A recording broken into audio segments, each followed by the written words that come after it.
Shalom, shalom. Que le Seigneur vous bénisse, peuple de Dieu, que le Seigneur vous bénisse. Je bénis le nom du Seigneur pour Kairos TV qui me donne l'occasion de m'exprimer en ce jour. Je suis la prophétesse Antoinette Déborah de la mission évangélique internationale Bethel. Nous sommes à Azito. Nous faisons nos cultes à Azito les dimanches et les cultes du soir les mercredis. Et je bénis le nom du Seigneur pour cette antenne qui m'a été donnée en cette fin d'année pour dire merci au Seigneur de ce que d'abord, il m'a gardé, il a gardé ma famille, il a gardé mon peuple et il a gardé aussi ses enfants qui ont sa crainte, qui marchent selon sa volonté parce que nous savons que nous sommes en fin d'année.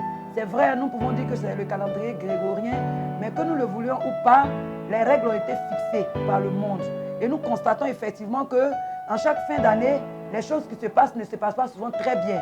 Et quand nous rentrons dans la nouvelle année, nous voyons que souvent les alliances se renouvellent. Voilà pourquoi je vais parler au peuple de Dieu, je vais parler à un enfant de Dieu pour dire que en cette fin d'année, il est temps que chacun de nous s'asseye pour faire son bilan. En tant qu'enfant de Dieu, chacun de nous doit faire son bilan pour savoir qu'est-ce qui a marché, qu'est-ce qui n'a pas marché, qu'est-ce que je dois faire, qu'est-ce que je ne dois pas faire, quels sont les conseils que j'ai reçus, dont j'ai suivi, dont je n'ai pas suivi, qui aujourd'hui m'ont fait évoluer ou bien m'ont fait récaler ou bien m'ont ralenti ma marche. Dieu a ordonné les choses, Dieu a disposé les choses. Donc je voulais dire à quelqu'un que la nouvelle année qui va venir, il faut d'abord faire un bilan pour l'année qui est en train de s'écouler et prendre des nouvelles perspectives pour la nouvelle année pour ne pas retomber dans les mêmes choses, pour ne pas donner l'impression que nous sommes à l'église et que Dieu le répète, les prophéties se répètent, les prophéties se répètent et que peut-être quelqu'un qui est à la base de nos problèmes ou bien que nous restons là à accuser les autres. Mais et nous-mêmes.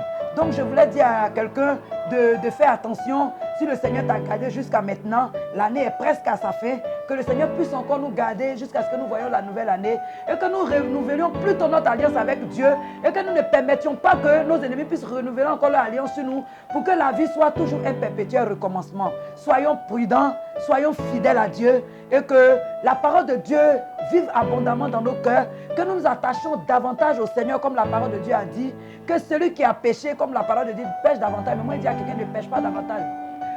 Bien au contraire, que tu te relèves et que tu te dises que l'année 2020 qui arrive, peut-être que l'année 2019, j'étais comme un enfant, je raisonnais comme un enfant, je faisais tout comme un enfant, mais aujourd'hui, je prends la décision pour l'année 2020 qui arrive d'être mature, d'être mûr, de marcher dans les voies du Seigneur afin que je puisse voir la gloire de Dieu dans ma vie. Je vais bénir le nom pour la vie de quelqu'un. Je vais dire shalom à tout le monde parce que l'année 2020, c'est une année de gloire pour quelqu'un, c'est une année de témoignage pour quelqu'un, c'est une année de renouvellement pour quelqu'un. Donc ne permets pas que l'ennemi puisse renouveler les alliances pour ne pas que tu puisses voir la promesse de Dieu sur ta vie. Shalom à toi, peuple de Dieu. Obéissons à la voix de Dieu.